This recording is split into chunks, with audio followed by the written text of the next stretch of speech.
cuba you balik, you tanya your parents, balik you tanya your nenek dan atuk.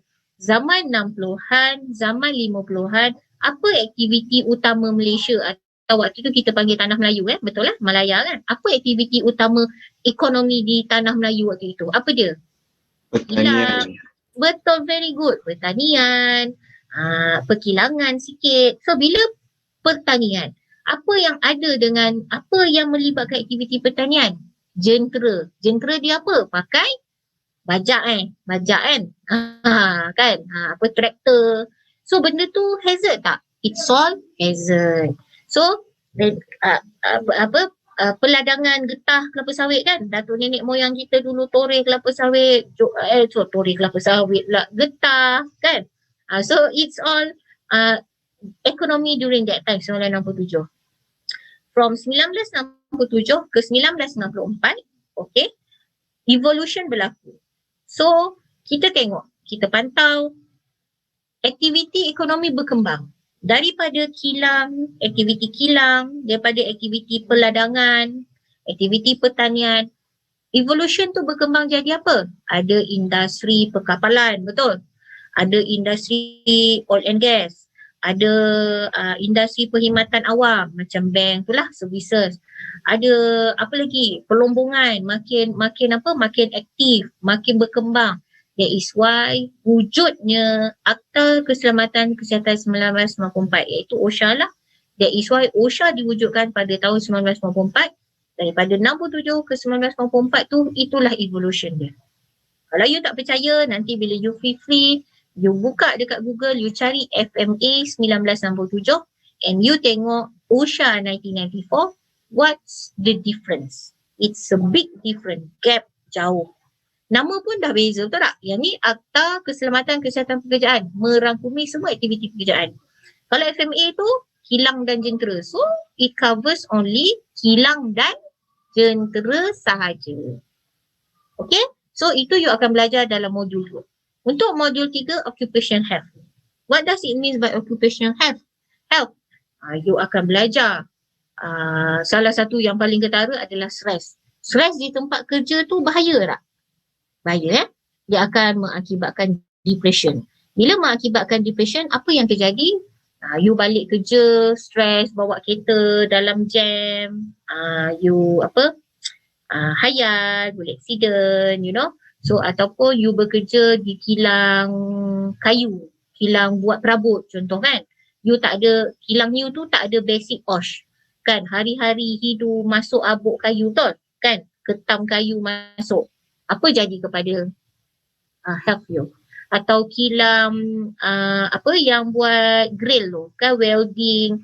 Kalau you tengok pekerja-pekerja yang welding yang biasa, company, kedai-kedai biasa tepi jalan, you tengok dia welding selama je, ada ke dia pakai goggle? Tak ada kan? Relax je dia welding kan. Tapi 10-20 tahun akan datang, what happened to their eyes? Could be, I don't know. In fact boleh jadi buta, silau kan, api welding tu kuat kan. What happened? So kita belajar tentang occupation health. Dan last kali, modul 4, anda akan diajar tentang safety management. Ini adalah gist dia. Ini adalah heart of the program. Safety lah, safety. You belajar pasal HIRAC tadi yang saya cakap. HIRAC, penilaian risiko, pentaksiran risiko, macam mana nak eliminate risiko, macam mana nak kenal pasti risiko, adakah ini dikira sebagai risiko. Dah belajar risiko, macam mana cara kita nak kontrol risiko ni, adakah dengan memakai PPE, pakai helmet, settle semua masalah. Adakah begitu?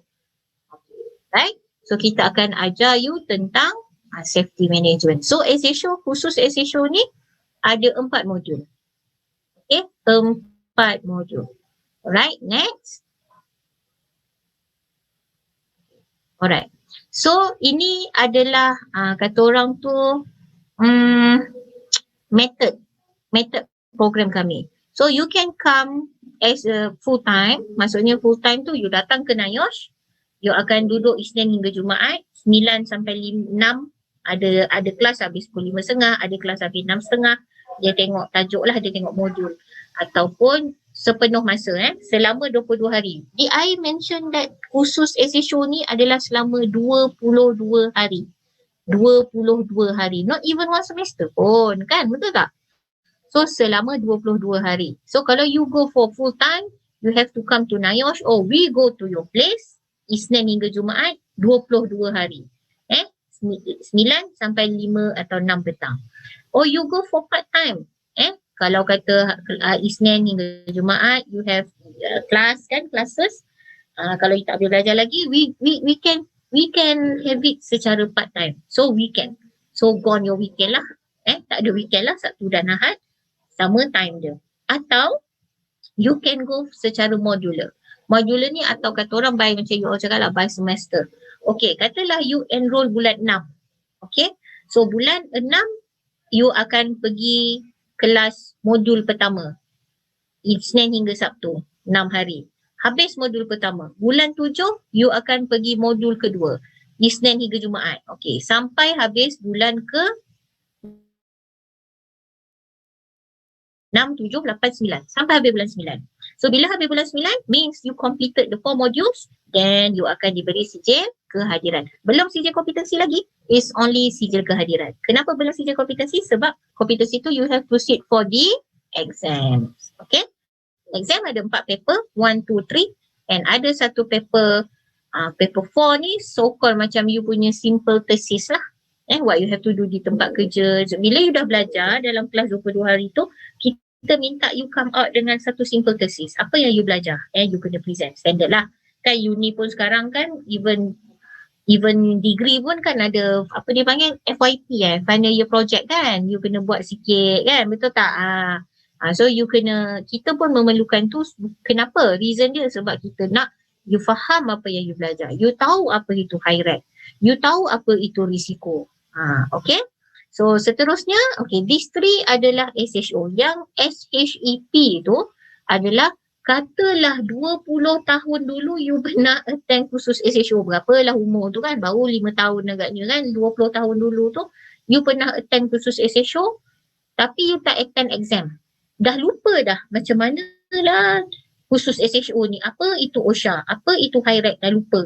Tapi you nak pergi sit for exam. So you have to sit for the Safety Health Enrichment Program. Okay, it's only 6 hari je. Isnin hingga Sabtu, that's it. Untuk you so called macam refresher lah. And untuk you sebelum you pergi sit for exam. So SHAP ni kita ada buat 2 mod saja, full time Isnin hingga Sabtu, atau part time Sabtu Ahad, 3 kali Sabtu Ahad, then settle. Okay, next slide. Saya rasa dah tinggal sikit dah. Okay, comes to harga kursus. Alright. So harga kursus SHO untuk 22 hari adalah 3,000. Is actually 3,000. But then ada SST dia jadi 3,180 for one individu. Alright. And exam adalah 950. So in together semuanya berjumlah 4,130. This is for individual. Individual like Encik Ismail. So this is the price. Okay, 4,130 khusus and exam is for you. Is for majikan yang hantar pekerja dia datang untuk lepasan graduan. Maksudnya bukan you student, lepasan graduan. So this is the price. However, okay, can we continue? However, okay, this is, saya hold dulu tadi harga tu. Ini contoh dia. Certificate of attendance after you completed the 22 days. After you completed the kursus only, then you get the certificate. Inilah added value ni. Sangat added value. Nampak sijil dia biasa je kan? Tapi sangatlah berharga sijil ni. Okay, next. Okay, these are the examples. Okay, tadi saya bincang pasal modul, ada modul 1, modul 2, modul 3 dan modul 4. Okay, habis ke 4 modul ni, kita akan bawa you pergi aktiviti lawatan tapak, site visit. Pernah dengar kan? So kita akan bawa you pergi ke construction site, kita akan bawa you pergi kilang, kita akan bawa you pergi kalau dapat masuk macam oil and gas industry, so kita akan bawa. Kita akan introduce you, kita akan expose pada you apa itu hazard, kita akan bawa you kenal dengan safety personnel dekat sana. Kalau you tengok gambar ni, Yang tengah bagi briefing tu siapa? They are all the competent person yang bekerja di industri. They explain pada you. Seronok sangat aktiviti lautan tapak ni. So daripada situ, bila you belajar 22 hari tu, you nampak, oh macam ni. Macam you buat praktikal kan? Katalah you dah belajar 2 tahun, betul tak? At the end nanti, tak silap saya, semester ke-5 kot. Nanti ada praktikal. Oh betul lah. Bila praktikal tu baru nampak real life. Oh construction macam ni, hazard macam ni, safety macam ni, kenapa kena pakai helmet, kenapa kena pakai boot, kenapa kena pakai goggle. This is the why. Cuma during the pandemic, since COVID-19, sedih jugalah. Since COVID-19, peserta tidak dibenarkan oleh DOSH untuk pergi ke aktiviti lawatan tapak lagi secara fizikal. But then kita offer secara dalam talian. Kita ada buatlah aktiviti tu tapi duduk di kelas tengok video je. Kalau yang dulu-dulu sebelum COVID, dia orang seronok sangat pergi aktiviti lawatan tapak. Okay, alright, next. Ni contohlah gambar lautan tapak macam ni. So you tahulah, crane belakang tu pernah belajar ni apa adakah crane ni tertakluk di bawah PMA? Kena daftar tak? Crane ni kena ada orang yang kompeten tak bawa? Berdaftar tak orang kompeten ni? So you belajar semua tu dalam kelas SHO. Seronok, memang seronok. Masuk site, tengok, feel, you get the feel. Nanti balik ada presentation, kena bincang dengan kawan-kawan buat dalam group. Alright, so next. Okay, so I touch sikit on pendaftaran khusus SHO. This is for public lah. You go to NAIOSH website, pergi daftar, ada mohon khusus, pilih lokasi, and tengok syarat kelayakan. Bila rasa layak, baru isi details, bayar, and hadir khusus. But then, okay, next, saya skip yang ni. This is NAIOSH website lah. Okay, ini yang masa tahun 2020 punya, but NAIOSH website, www.naiosh.com.my. Jangan salah pergi NAIOSH USA. Puas cari manalah khusus SHO ni, tak ada. Bila you sebut NAIOSH, USA pun ada NAIOSH tau. Jangan salah pergi. Cik Ismail Angguk. Ramai kadang-kadang orang, kenapa tak jumpa NAIOSH? Cik pergi NAIOSH mana cik? Oh saya tengok NAIOSH, saya type je NAIOSH keluar, saya tekan. Dia kena naiosh.com.my. Okay, next slide. Almost come to the end. Untuk pengetahuan, NAIOSH ada 16 lokasi seluruh Malaysia. Di Bandar Baru ni, sebelah aja kita ni, kita jiran ni, di sini adalah HQ Ibu Pejabat. Bermula pada tahun 1992 NAIOSH di sini. Alright. So, kita berkembang, evolve. So, kita dah ada 16 lokasi seluruh Malaysia. As you can see lah, kita ada di Sabah, Sarawak, mostly di semua negeri-negeri utama lah. Ya. Okay, next. Okay, ini yang we are talking about the competent person. At the end of the day, lepas sekarang you muda, you masuk khusus, masuk khusus, lepas tu exam, lulus exam ni, pergi bekerja, cari pengalaman 3 tahun. Lepas 3 tahun, pergi mendaftar, dapatlah buku hijau, pasport. Kalau pasport kita berjalan overseas, warna apa? Merah kan?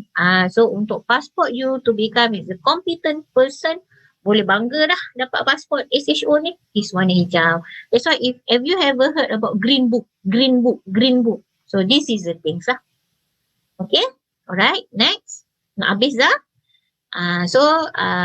Ini adalah contoh pendaftaran di MyKKP untuk menjadi orang yang kompeten. You boleh tengok senarai orang yang kompeten. Berapa ramai orang yang kompeten dekat Malaysia ni? Tak ramai. So kita masih perlukan tenaga-tenaga muda seperti you yang nak bekerja di site, yang nak bekerja di oil and gas. We need you. Kita perlukan kemahiran you, kita perlukan knowledge you yang hebat. Anak muda generasi sekarang, we need you. Kalau you tengok nama-nama kat sini, mostly semua yang veteran, yang memang pengalaman dah berpuluh tahun dalam bidang safety. Kan? Okay, next. Okay, prospek kerjaya SHO. Ini yang Yamin and the gang tunggu ya. Inilah dia kan. Saya bila puasa ni baru sampai potensi kerjaya lah kan. Okay. Peluang pekerjaan di seluruh Malaysia. It's not only the right words, is not seluruh Malaysia of course lah. Sebab sijil SHO ni terpakai laku di Malaysia of course. Kalau you nak pergi overseas, kita kena follow overseas punya standards lah of course kan. So dia terpakai, peluang ni terpakai macam saya cakap di semua industri di Malaysia. Kecuali 2 tadi. kecuali 2. In fact, for information, kerajaan sekarang pun dalam satu warta kerajaan, if I'm not mistaken 2019 kot, telah diwartakan kaki tangan kerajaan pun wajib menjalani kursus KKP. Wajib. Kaki tangan kerajaan pun wajib. Manalah tahu satu hari nanti tak lama lagi dalam JPA offer pula jawatan SHO di kementerian, di sekolah kan, lulus sikit hari lagi. Okey, gaji ditawarkan sangat menarik, betul? Setuju? Zaman sekarang degree tu dapat 3,000, 3,500 cukup tak? Yamin cukup tak? As a basic. Tak cukup. Betul. Tak cukup. Tak cukup memanglah sebab you pakai iPhone Pro Max. Memang tak cukup. Tapi kalau macam zaman saya, zaman Encik Ismail, gaji 3,500 as a starter tu cukup sangat Encik Ismail kan? 10 tahun dulu besar gaji tu kan Ismail kan? Is a very good value for us. Untuk you baru bertatih, big step. Dah tak cukup dah. Kenalah datang ambil kursus lain lagi yang bagi nak gaji cukup sampai 10,000. And for information, bekerja SHO ni, setiap tahun NIOSH ada buat conference tau, international conference, kita panggil CORS lah. So conference ni kita menghimpunkan orang yang kompeten datang. Di situ kita bincang, kita brainstorm apa lagi, apa kata orang tu, yang boleh kita lakukan untuk menambah baik aktiviti KKP kat Malaysia. Selalu yang datang 1,500 orang, 1,800 orang kan. So bila kita gatherkan semua competent person all over Malaysia, ada yang datang daripada Saudi, ada yang daripada Australia, they are all locals. Tapi diorang dah bekerja dapat tawaran di sana, you know.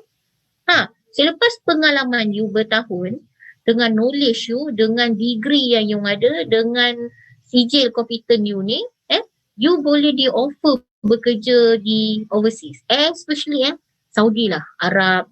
Kalau you tengok yang Burj Khalifa tu, Cik Ismail mengangguk. Mekah, Madinah pun banyak construction yang pakai SHO kan Cik Ismail kan? Banyak sangat SHO kita lari ke Mekah dan Madinah untuk bekerja di sana dalam bidang construction. Mekah, Madinah kan, especially Mekah kan tengah actively buat construction kan. So ramai sangat kita punya otak-otak ni lari sana. Bila diorang balik, bila jumpa tuan dekat mana tuan? Saya dekat Mekah, Allah Akbar. Di sana selepas 10-15 tahun pengalaman di Malaysia. Ya. Peluang pembangunan kerjaya bermula, katalah you ada SHO, dengan degree you bermula sebagai eksekutif di syarikat, di company you. Dengan pengalaman you boleh sampai satu tahap jadi manager safety and health division di syarikat you. It is not impossible, it is possible. Okay? So, boleh praktikkan kemahiran, kesedaran industri, show, peluang sebagai penyedia keselamatan tapak bina, ini lain pula, dan juga peluang sebagai HSC. Macam saya cakap tadi lah, bermula mungkin dengan tak ada pengalaman tapi you ada degree dan you ada sijil SHO, you boleh minta kerja sebagai eksekutif di HSE department. Kebanyakan di luar tu dia pakai HSE, Health Safety Environment Department kan.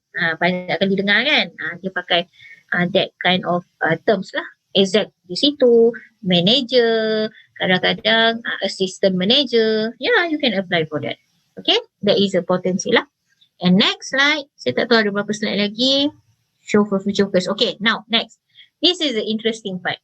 Kalau kita balik kepada harga tadi, 3180 plus 950. That is for individu. Individu like Encik Ismail, macam saya cakap tadi. Or individu yang macam majikan nak hantar pekerja dia. Company nak hantar pekerja dia. Okay?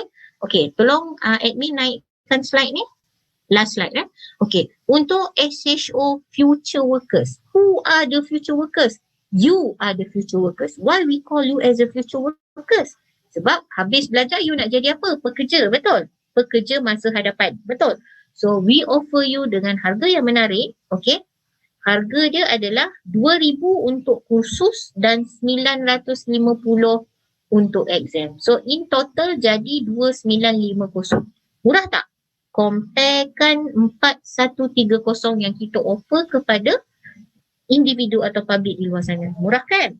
Sebab NIOSH dengan inisiatif kami sendiri, kami nak menggalakkan student, anak-anak bangsa kita regardless of any races ya, Melayu, Cina, India, untuk apa kata orang tu, untuk develop, untuk equip yourself untuk mempunyai kemahiran yang tinggi. So that's why kita come out dengan package ni. Actually package ni kita dah buat 2-3 tahun dah. Okay, kalau you tengok ini adalah contoh program yang dibuat di UiTM Shah Alam. UiTM Shah Alam sebelum COVID ni tiap-tiap tahun buat dengan kami, dengan my team lah. At least setahun boleh dapat 2 batch atau 3 batch. Dia buat dengan final year student. Final year student from mechanical faculty, mechanical engineering, student from faculty electrical, faculty kejuruteraan kimia. Yes.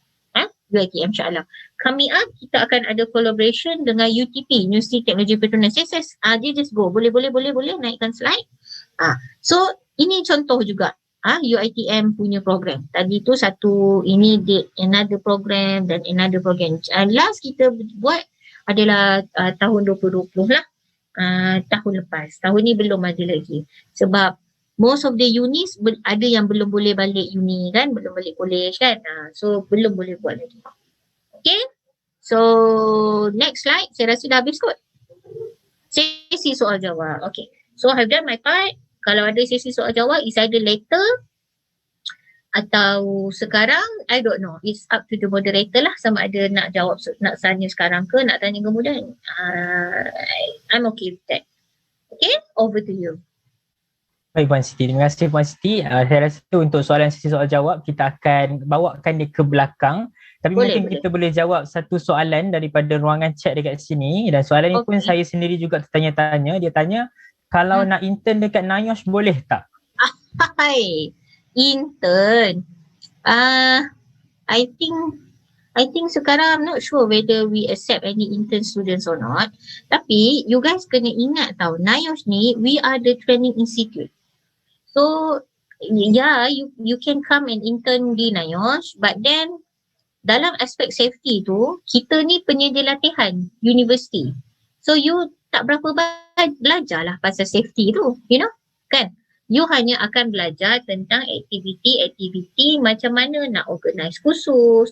Yes, of course, bila you intern, you akan, bila you intern, you belajar lah sikit pasal NIOSH. Tapi you tak berapa belajar sangat pasal OSH tu. So, there is that answer bukannya no answer, but then I'm not sure whether policy NIOSH sekarang ni boleh accept for intern. I'm not sure sebab during COVID ni kan. So kalau nak, just hantar your resume dekat please jot down lah, hr@niosh.com.my. I type here hr@niosh.com.my. You can try to submit your resume here, hr@niosh.com.my. Am I answering the question? Yes.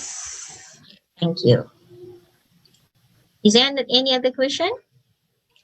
Belum ada lagi. Okay, good. Alright, over. Okay, baik. Terima kasih Puan Siti atas penjelasan yang diberikan sebentar tadi dan membuatkan saya sendiri membuat-buat untuk nak menjadi sebagai seorang ahli OSH sendiri. Jadi, terima kasih atas kepada Puan Siti sebab dah bagi banyak rujukan yang membantu kami semua untuk lebih memahami dan mengetahui bidang ini secara lebih mendalam. Dan mungkin ada juga di antara para peserta yang dekat sini sekarang ni sama-sama dengan saya membuat-buat untuk nak menceburi bidang pekerjaan tersebut. Dan seterusnya, kita akan beralih pada Encik Ismail pula. Apa pandangan Encik Ismail tentang pendedahan maklumat yang baru dikongsikan oleh Puan Siti tadi? Bismillahirrahmanirrahim. Assalamualaikum dan selamat petang kepada semua yang hadir. Yang dihormati, terima kasih Encik Moderator, Saudara Yamin, Puan Siti daripada NIOSH dan semua peserta-peserta webinar bengkel SHO ni. So, terima kasih Puan Siti kerana memberi penerangan yang sangat mendalam lah dengan kursus SHO ni. So basically saya ambil kursus SHO ni tahun 2009 Jadi dia punya method of delivering dia still the same lah daripada 2009 sampai 2021 ni lah. So nothing much changes within the SHO punya course lah. So myself, for me, it is very good punya opportunity for students, for undergraduates, for lepasan SPM yang mana dia nak join khusus SHO ni lah, because it gives you a better career opportunity. Sebab macam Puan Siti cakap tadi, semua industri memerlukan pegawai keselamatan dan kesihatan. Dan sekarang kita ada Triple S, Safety Site Supervisor, kita ada OSH Coordinator kan, so banyak. Ya, OSH Coordinator, betul. Kan? So kita ada banyak peluang dalam bidang OSH ni lah sebenarnya. Yes. So hopefully, so UKM dekat dengan NIOSH kan, so sebelah betul. kan. Dekat sangat. Saya pun kat Bangi. Oh, okey. Setiap minggu pergi UKM lah, anak swimming kan, so kadang-kadang anak kita UKM, so hopefully kita dapat lahirkan lagi ramai SHO yang kompeten lah. So berkualiti. Berkualiti, kompeten, dan boleh advise majikan lah terutamanya. Yes. Kita tengok banyak insiden berlaku macam crane robo,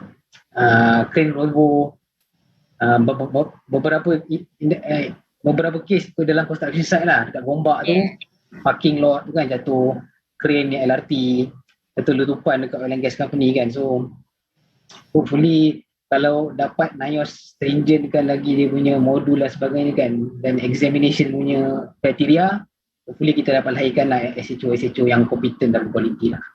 InsyaAllah. Baik, terima kasih Encik Ismail atas perkongsian yang juga bentuk mempersetujui apa yang dikatakan oleh Puan Siti sebentar tadi, dan dapat saya rungkaikan baiklah pesanan kepada rakan-rakan saya yang berada di luar sana. Seperti kita tahu bahawa kerjaya sebagai seorang SHO ni sangat meluas, sebab semua bidang akan ada SHO kecuali dua sahaja, iaitu dalam bidang askar dan juga satu lagi kapal perdagangan. Betul kan Cik Puan Siti? Teruskan kepada sesi yang seterusnya dalam kesempatan ni. Okey, jadi saya nak bertanya kepada Encik Ismail Fitri sendirilah, wakil daripada industri dalam sesi kedua kita ini, iaitu perkongsian bersama dengan industri. Jadi saya nak tanya kepada Encik Ismail untuk ceritakan kepada kami dan juga menambah sedikit sebanyak tentang SHO, iaitu pada sesi kita kali ini, iaitu perkongsian bersama dengan industri. Dan jika dilihat pada resume Encik sendiri, Encik pernah berada dalam sistem kajian insiden IRS untuk PLUS. Dan bukan itu sahaja, Encik juga pernah bekerja sendiri dekat dalam bidang eksekutif HSE Petronas dan mengikuti pelbagai latihan Petronas, dan kini Encik berada dalam Petroscience dalam bidang yang sekarang, iaitu kesihatan, keselamatan dan alam sekitar. Dan boleh Encik kongsikan kepada kami bagaimana Encik nak melibatkan diri dan dalam bidang pekerjaan SHO ni?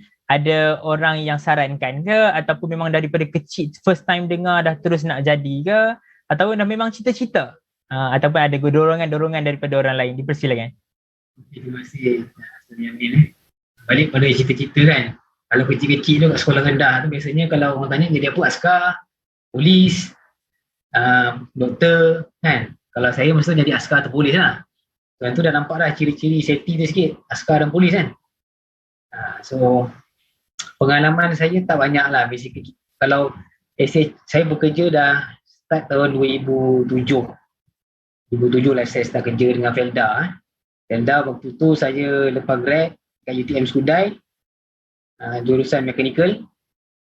Jadi tugasan pertama saya dekat Felda, dekat Sabah. Jadi saya kena pergi Sabah lah, Hadatu. Sabah jauh, Sabah. Tak ada pengalaman. Just Felda sahabat Cik Ismail? Felda sahabat. Felda sahabat. Kalau Puan Siti mungkin pernah pergi lah kot. Buat CHRD ke, buat assessment dan sebagainya kan. Yes. So Felda sahabat. Sabah. Jadi kat situ lah, start pada situ, masa saya jaga operation and maintenance lah. Mechanical kan, jaga boiler, jaga pump, jaga kompresor dan sebagainya. Lepas tu, during that period, Felda nak ambil OSHAS 18001. Waktu tu OSHAS lah, sekarang ni dah ISO 45001 kan. OSHAS 18001, Jadi saya melibatkan diri lah, kita buat SOP dan sebagainya kan. So start pada situ saya nampak lepas tu ada dorongan daripada ada senior otai SHO lah kat situ. Dia cakap baik kau pergi ambil SHO course ni. Sebab itu orang tak ramai lagi. Lepas tu tahun 2007 lah. Jadi lepas 2007 tu saya sama belajar dekat